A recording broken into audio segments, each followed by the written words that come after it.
दर्शकवृन्द दुर्गा प्रसाई आफै गाडी चलाएर अगाडि बढ्दै हुनुहुन्छ।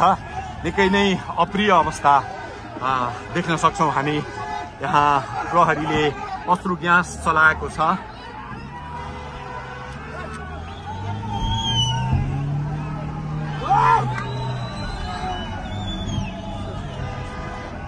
यो तीनकुनेको सडक हो, तीनकुने क्षेत्र हो। उहाँ आफै आफ्नै गाडी चलाउँदै अगाडि बढिराख्नु भएको छ। हामी दुर्गा प्रसादसँगै अगाडि बढिरहेका छौँ। यहाँ निकै ठुलो मात्रामा युवाहरूको उपस्थिति देख्न सकिन्छ।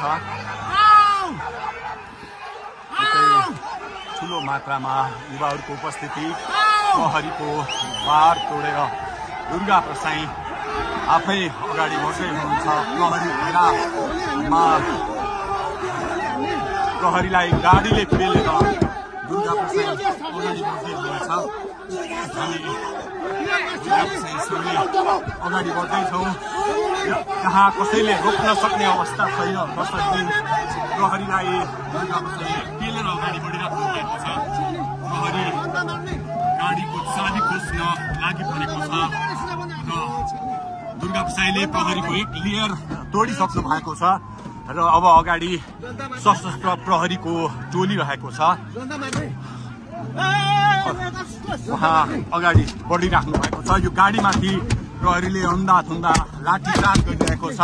तपाईँ देख्न सक्नुहुन्छ दुर्गा प्रसाईको गाडीलाई प्रहरीले रोकिराखेको अवस्था। उहाँले यो प्रहरीका सम्पूर्ण सुरक्षा घेरा तोडेर दुर्गा प्रसाई अगाडि बढ्नु भएको छ र यति बेला तीनकुनेको यो पुलबाट अगाडि बढिसकेको छ। यो दृश्य अगाडिपट्टि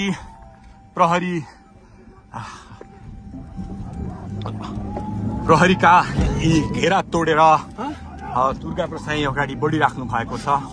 हामी दृश्य देख्न सक्छौं।